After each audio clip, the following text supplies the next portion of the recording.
Hello friends, welcome to unicorn study point 2.0 में आप सभी लोग का स्वागत है। फ्रेंड्स, आज की जो हम लोग चर्चा करेंगे भाग 5 यानी कि भाग 5 में बात कर लिए थे कार्यपालिका की जो भी समझ शक्तियाँ थी कार्यपालिका, विधायिका तथा न्यायपालिका के बारे में। उसमें हम लोग एक टॉपिक देखे थे कार्यपालिका, यानी कार्यपालिका की बात करेंगे। उसमें 52 आर्टिकल 52 से लेकर 62 तक जो भी था राष्ट्रपति संबंधित जो भी कार्य था या फिर उससे संबंधित जो भी जानकारी थी हम लोग पिछले आर्टिकल में प्राप्त कर लिए थे। अब इसके बाद बात करेंगे हम लोग, अगला आर्टिकल आता हमारा आर्टिकल नंबर 63, यानी कि यहाँ से स्टार्ट होगा राष्ट्रपति के बाद उपराष्ट्रपति का पद।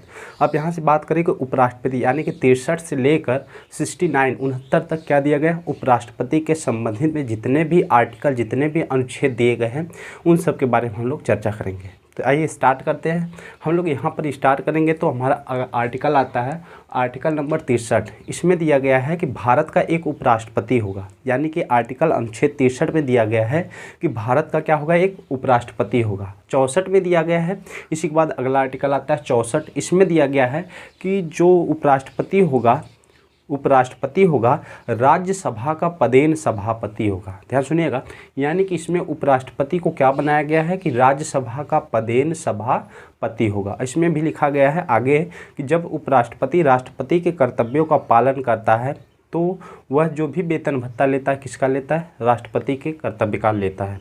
ठीक ना। अब इसके बाद लिखा गया है आर्टिकल हमारा आ जाता है अगला 65। आर्टिकल 65 में लिखा गया है कि यदि राष्ट्रपति की मृत्यु, पद त्याग या पद से हटाए जाने या अन्य किसी कारण से उसकी पद क्या हो जाती है, रिक्ति हो जाती है, तो उसके स्थान पर कौन भाग लेगा, उसके स्थान पर भाग लेगा उपराष्ट्रपति लेगा। एक इस अनुच्छेद में बोला गया है, अनुच्छेद नंबर हमारा 65 में दिया गया है। इसमें दिया गया है कि यदि राष्ट्रपति की मृत्यु, पद त्याग या पद से हटाए जाने या अन्य किसी कारण से उसके पद में रिक्ति हो जाती है तो उसके स्थान पर उसके जो कार्यान्वयन करेगा, यानी कि राष्ट्रपति कर्तव्यों का पालन करेगा, वो कौन होगा, उपराष्ट्रपति होगा। और इसमें भी लिखा गया है कि तब तक कार्य करेगा जब तक वह पुनः उसे धारण नहीं कर लेता है। इसमें एक बात और लिखी गई है कि यदि उससे किसी बीमारी के कारण या फिर अन्य किसी कारण से पद खाली होता है, अगर बीमारी के बाद वह ठीक हो जाता है तब भी वह उसके पद क्या करेगा, ग्रहण कर सकता है। अब इसके बाद अगला आर्टिकल, इसी के अनुबंध में एक अनुच्छेद बोला गया है, अनुच्छेद नंबर 70। इसमें क्या दिया गया, अनुच्छेद 70 में दिया गया है कि यदि राष्ट्रपति और उपराष्ट्रपति दोनों का पद खाली हो तब कौन उसके कर्तव्यों का पालन करेगा। तो आर्टिकल 70 में सीधे सीधे लिखा गया है कि यदि उपराष्ट्रपति या राष्ट्रपति दोनों का कर्तव्य क्या हो, खाली हो, मतलब पद क्या हो, खाली हो, तो उसके स्थान पर भारत का मुख्य न्यायाधीश क्या करेगा, उस पद को ग्रहण करेगा। यानी कि राष्ट्रपति का पद भी खाली हो और उपराष्ट्रपति का पद भी खाली हो, तब उसके स्थान पर भारत का जो CJI chief justice of India, यानी कि भारत का मुख्य न्यायाधीश क्या करेगा, पद को ग्रहण करेगा।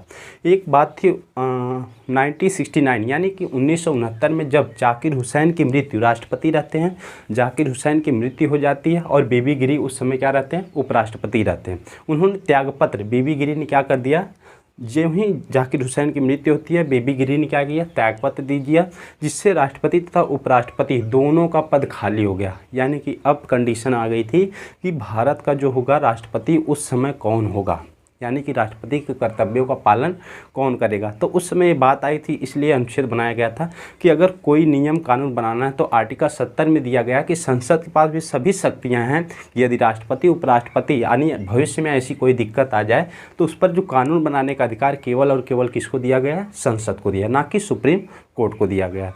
तो इसमें बात करेंगे तब था मोहम्मद हिदायतुल्लाह भारत के एकमात्र ऐसे मुख्य न्यायाधीश बने जिन्होंने क्या बनाया था, जिन्होंने राष्ट्रपति के कर्तव्यों का पालन किया था। इसमें लिखा गया 1969 में जब जाकिर हुसैन की मृत्यु हो जाती है तथा बीबी गिरी अपने उपराष्ट्रपति के पद से त्यागपत्र दे दिए, तब उस समय मोहम्मद हिदायतुल्लाह भारत के एकमात्र मुख्य न्यायाधीश जिन्होंने क्या किया था, राष्ट्रपति के कर्तव्यों का पालन किया था। अब इसके बाद अगला आर्टिकल की बात करेंगे, हमारा अगला आर्टिकल आ जाता है आर्टिकल अनुच्छेद नंबर 66। अब इसमें दिया गया है कि राष्ट्रपति का योग्यता दी गई है, इसी में निर्वाचन दिया गया है, इसी में शर्त भी दी गई है। तो एक एक करके देखेंगे। इसमें दिया गया है कि इसकी योग्यता क्या होनी चाहिए, यानी कि जो भी हो सबसे पहले तो यही होता है, कोई भी पद हो, सरकारी पद हो, यानी कि इसमें एक बात बोली गई है प्रस्तावनम गणराज्य का, मतलब यहाँ का छोटा से छोटा प्राधिकारी की बात कर ले, अधिकारी की बात कर ले, भारत में क्या किया जाएगा, जनता के द्वारा चुना जाएगा। यानी कि जनता के द्वारा ही क्या किया जाएगा, चुना जाएगा। गणराज्य का मतलब यही हो गया सिंपली से। अब इसमें दिया गया है कि सबसे पहले भारत का नागरिक हो, यानी अनुच्छेद 66 में अगर योग्यता की बात करेंगे, सबसे पहले कहा गया है कि वो भारत का नागरिक हो। उसके बाद बोलता है कि यह 35 वर्ष की आयु को पूरा कर चुका हो।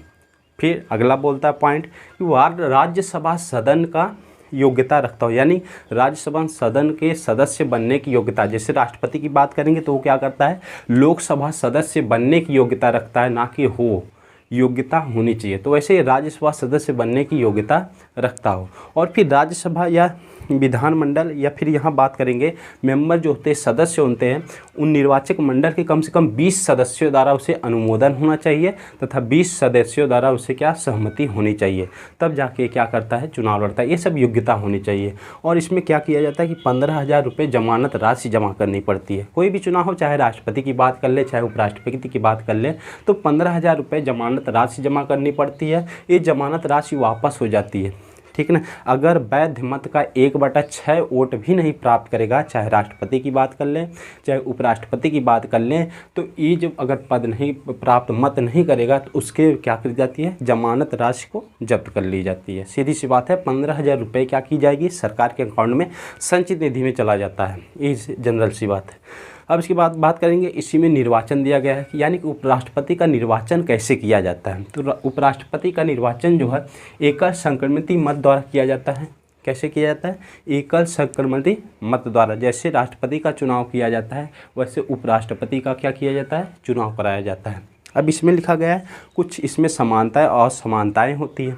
इसमें लिखा गया संसद के दोनों सदनों के निर्वाचित सदस्य भाग लेते हैं, यानी कि एक विधानमंडल के द्वारा क्या किया जाता है, उपराष्ट्रपति का चुनाव कराया जाता है। और इसमें भी कुछ समानताएं और असमानताएं होती हैं। जैसे राष्ट्रपति की बात करेंगे तो राष्ट्रपति का जो चुनाव होता है संसद के दोनों सदनों के निर्वाचित सदस्य भाग लेते हैं, जबकि मनोनीत भाग नहीं लेते हैं। जबकि उपराष्ट्रपति की बात करेंगे तो संसद के दोनों सदनों के निर्वाचित सदस्य प्लस मनोनीत सदस्य भी भाग लेते हैं। यानी कि बात करेंगे टोटली जो मनोनीत सदस्य होते हैं वो भी इसमें क्या करते हैं, चाहे राज्यसभा हो गया चाहे लोकसभा हो गया, ये क्या करते हैं, भाग लेते हैं। फिर अगला पॉइंट आता है कि भारत के जो भी राज्य हैं विधानमंडल के निर्वाचित विधायक, MLA जिसे बोलते हैं, ये भी क्या करते हैं, इसमें भाग लेते हैं। यानी कि इसमें जो विधायक होंगे वो भी क्या करेंगे, भाग लेंगे। राज्यसभा में भी भाग लेते हैं, राज्यसभा। और फिर उसके बाद बात करेंगे राष्ट्रपति का चुनाव जो होता है गुप्त रखा जाता है, वैसे उपराष्ट्रपति का भी चुनाव क्या किया जाएगा, गुप्त रखा जाता है। एकल संक्रमित मत द्वारा किया जाता है, उसका भी चुनाव एकल संक्रमित मत द्वारा किया जाता है। दोनों में डिफरेंस यही है कि इसमें मनोनीत, राष्ट्रपति में मनोनीत सदस्य भाग नहीं लेते हैं, जबकि उपराष्ट्रपति में मनोनीत सदस्य भी भाग लेते हैं। और सब कॉमन बात से ऐसे हो जाता है। अब उसके बाद आर्टिकल 66 में दिया गया है कि राष्ट्रपति उपराष्ट्रपति पद की शर्तें।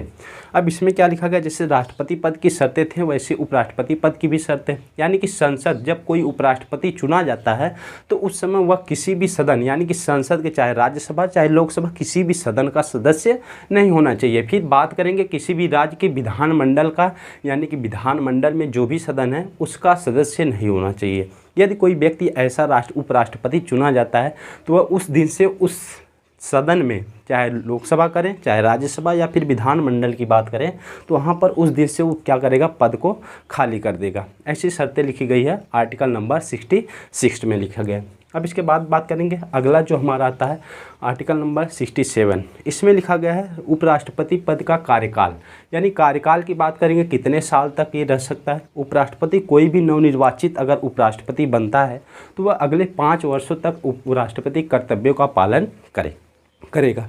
उसे अगर कोई ऐसा दे दिया जाती है जिससे उसे हट गया है तो यथाशीघ्र 6 महीने के अंदर क्या किया जाता है, चुनाव कराया जाता है, जिससे क्या हो, उसके पद को पुनः भरा जा सके। ये होता है आर्टिकल नंबर। इसके बाद आता है आर्टिकल हमारा हो जाता है अनुच्छेद 68। इसमें क्या किया गया है कि यदि उपराष्ट्रपति का चुनाव जैसे रिक्ति होने से पहले, उसके पद का अगर खाली होने से पहले क्या करा दिया जाता है, चुनाव करा दिया जाता है। यानी कि उपराष्ट्रपति का पद खाली होने से पहले ही क्या किया जाता है, चुनाव कराया जाता है। अब इसके बाद बात करेंगे हमारा अगला आर्टिकल होता है अनुच्छेद 69।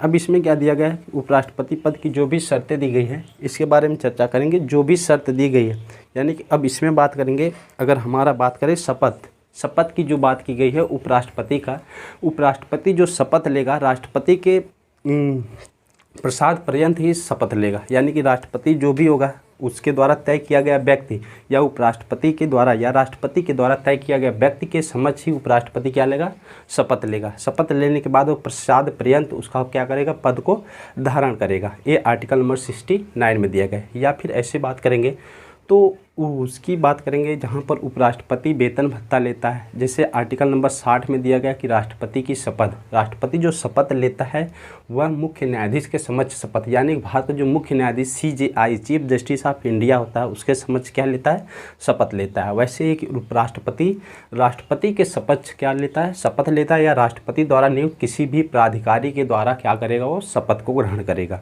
अब इसी में दिया गया है कि उसके वेतन भत्ते भी आर्टिकल 69 के द्वारा ही दिए जाएंगे, जो भी उस प्राधिकार होगा। Okay, thanks.